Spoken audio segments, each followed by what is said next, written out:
வணக்கங்க. ஸ்ரீ கிருஷ்ணா ஜோதி நிலையத்திலிருந்து ஈரோடு ஜோதிடர் முனியாண்டி.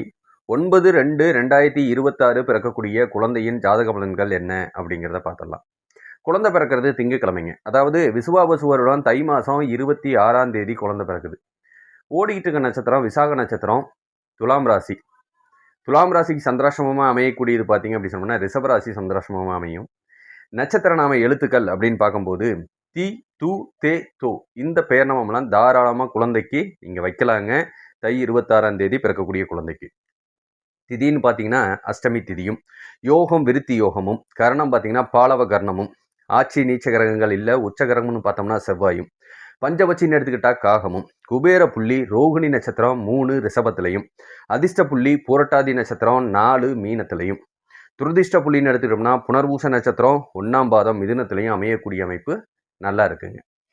எடுத்த உடனேயுமே குரு தான் தசாபுத்தி நடத்துறாரு விசாக நட்சத்திரத்தில். அப்போனா குரு தான் 16 வருஷம் தசாபுத்தி ஓடுங்க.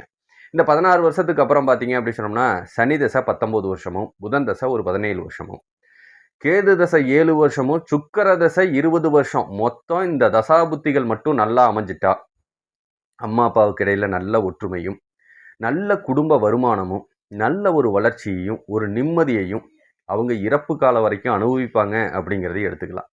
சரி, குழந்தையோட வாழ்க்கையில் நல்ல கல்வி கிடைக்கும், செல்வ செழிப்போடு வாழ்வாங்க, நல்ல குடும்பம் கிடைக்கும், நாளைக்கு நல்ல குழந்தைகளையும் பெற்றெடுக்கக்கூடிய யோகம் வரைக்கும் இந்த ஒரு சில லக்னங்கள் கொடுக்கும். ஒரு சில லக்னங்கள் அப்பா அம்மாவை ஏண்டா பிறந்தோன்னு நினைக்க வச்சிரும், இவனை ஏண்டா கல்யாணம் பண்ணோன்னு நினைக்க வைக்கும், இந்த குழந்தைய ஏண்டா பெற்றோன்னு நினைக்க வைக்கும் ஒரு சில லக்னங்கள்.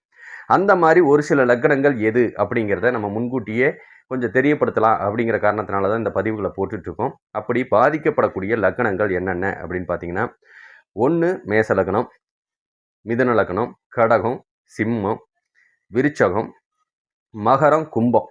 கிட்டத்தட்ட பார்த்தீங்க அப்படின்னு சொன்னோம்னா இந்த 7 லக்னங்கள் பாதிக்கப்படுறாங்க. கொஞ்சம் கவனமாக இருக்கிறது சிறப்புங்க.